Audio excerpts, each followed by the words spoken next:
Hello, everybody. I hope everybody is well in these still rather strange circumstances we all find ourselves in. My name is Matthew Hall. I am from Lincoln Law School, and I'm going to present today, as part of our showcase, another of our college impact case studies. This one surrounding so-called ethical policing.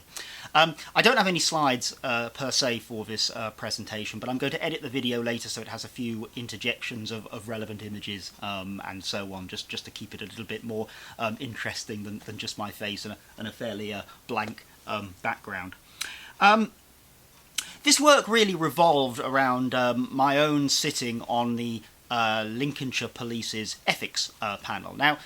police force ethics panels are a relatively new innovation of the last 4 or 5 years, as is in fact this concept of ethical policing. And indeed there's still quite a lot of debate about what exactly that means, how police are to respond to the idea. But certainly a few years ago the College of Policing issued guidelines on what it called ethical policing, which tried to give officers a sort of a guiding notes as to how they might go about trying to make decisions, trying to make difficult calls, and indeed how police forces as a whole might respond to particularly challenging circumstances and to make decisions about, for example, their own policies. So a lot of the police forces now have initiated or brought together ethics panels. Some of them are criticised actually for being a bit inward looking, in that they tend to have officers on them mainly. A lot of them haven't actually progressed to having external members. And the idea of when Lincolnshire's version of a police ethics panel was put together was that they would have at least some external members so that they were talking to people other than themselves in trying to address difficult questions that were raised either externally or internally in the force. And I was invited, along with several others, to sit on the panel in order to try and provide that sort of external view. Now, police ethics panels deal with quite a wide range of issues, actually. It's issues of contention, usually, brought in either externally from the police or indeed internally within the police service itself. And I've given you a couple of examples, actually, of the sort of things we've discussed at Lincolnshire's police ethics panel in the synopsis for this talk. So, matters such as how do police respond, or are police happy with the idea of members of secret organisations being police officers, and should they have some policy on this, particularly, of course, relating to Masons. Lots of debate and discussion about the policing of Roma and travelling populations, and indeed connected to that, how Roma and travelling police officers who joined the police from those kinds of backgrounds are treated, how they feel, whether or not the police service is opening and welcome and receptive to officers from those kinds of backgrounds. So quite a wide variety, actually, of issues have been discussed in the panel. The matter I want to talk to you about in most detail today relates to the question of police officers essentially revealing to other police officers that they've been a victim of domestic abuse. Now, this is an issue that particularly spoke to my own research interests. So, generally speaking, I work in the law school, but my research has generally been mostly about criminal justice systems, and in particular around victims of crime. So I've done several studies on victims of crime and their interaction with the criminal justice system, including how that system responds to them and some of the impacts of on victims of how the system responds to them. Particularly, when it comes to reporting crimes that are often or traditionally much more hidden, such as domestic abuse.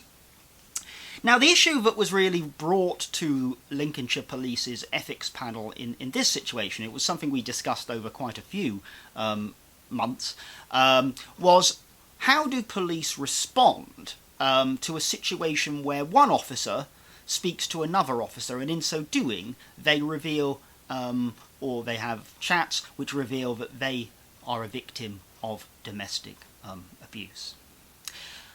The reason this was a challenge specifically for the police. And there's lots of literature,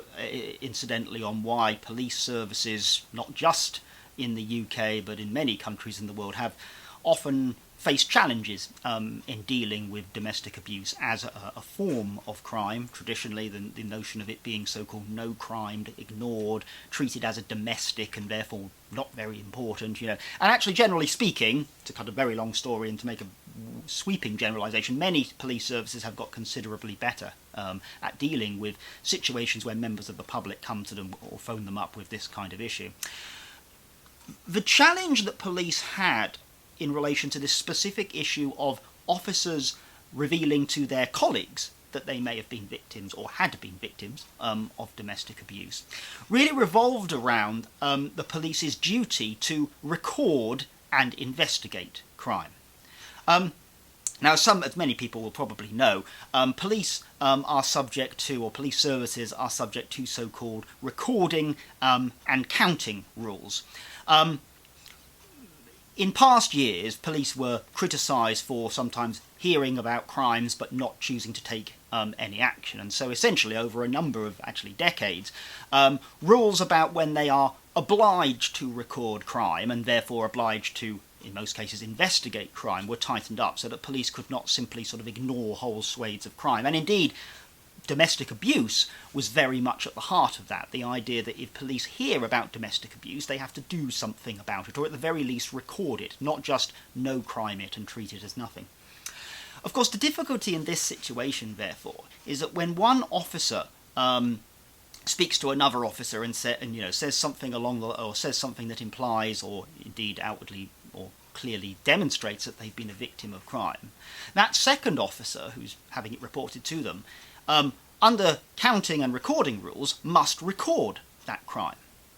Despite the fact, of course, that this may have been a report, if you like, or a disclosure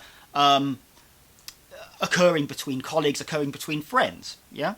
And so actually this had grown into quite a significant problem, believe it or not just in Lincolnshire Police, but for a lot of police services, in that the question was, well, how do police services respond to this kind of situation, given that they know that the rules are that they should record such crime and then formally proceed with investigations, but again, it may be that the person who was reporting the crime or disclosing the crime to a colleague, to a friend, to a workmate, was wanting no such thing to occur. And of course, that's not just police officer to police officer. There are a wide variety of people who work with and for the police who are not officers now. So the question came, how did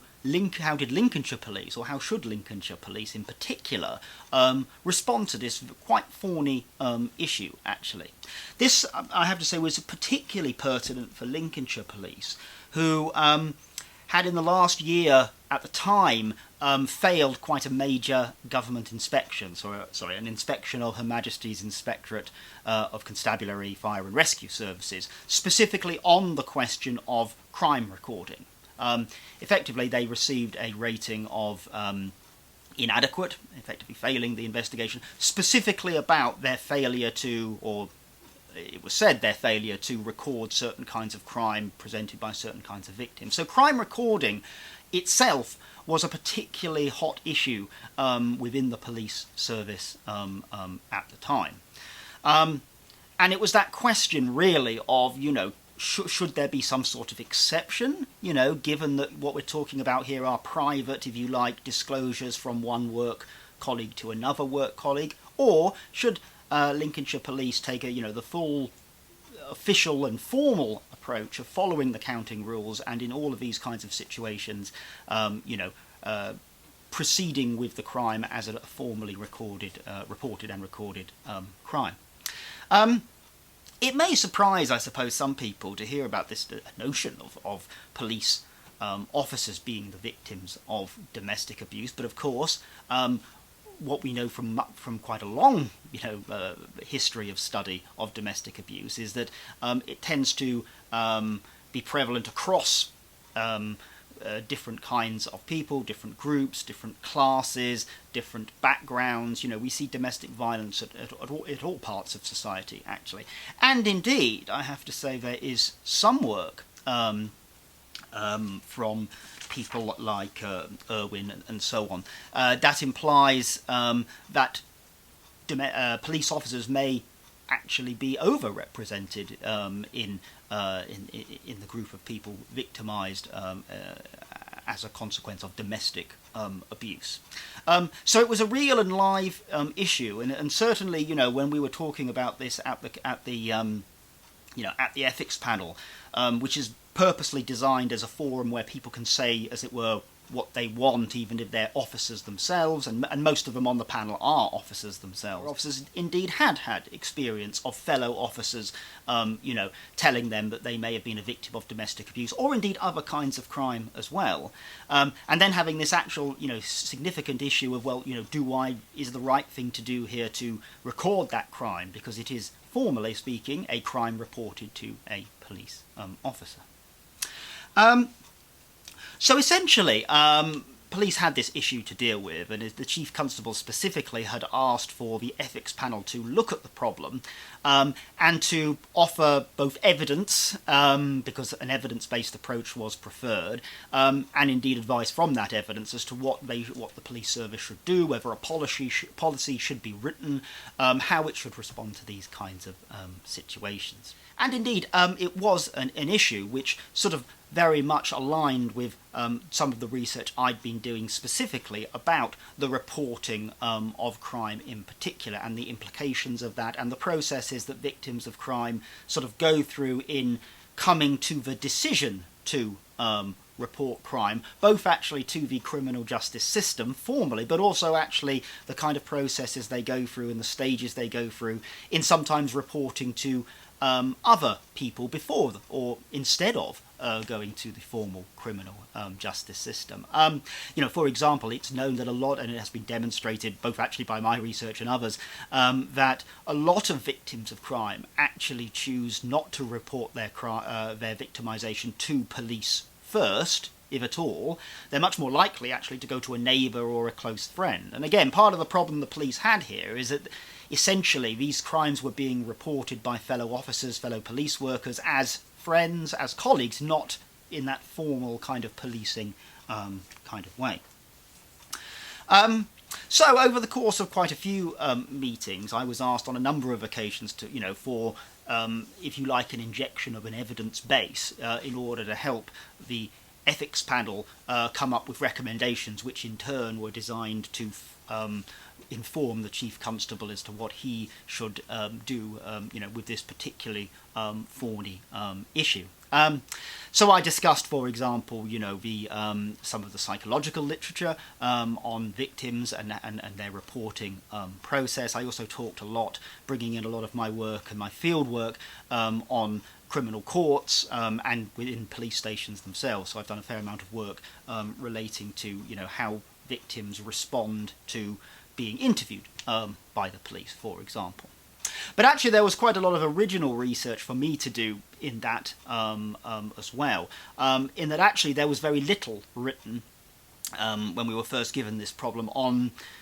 police reporting of crime as victims. And there was even less on this particularly thorny issue of, well,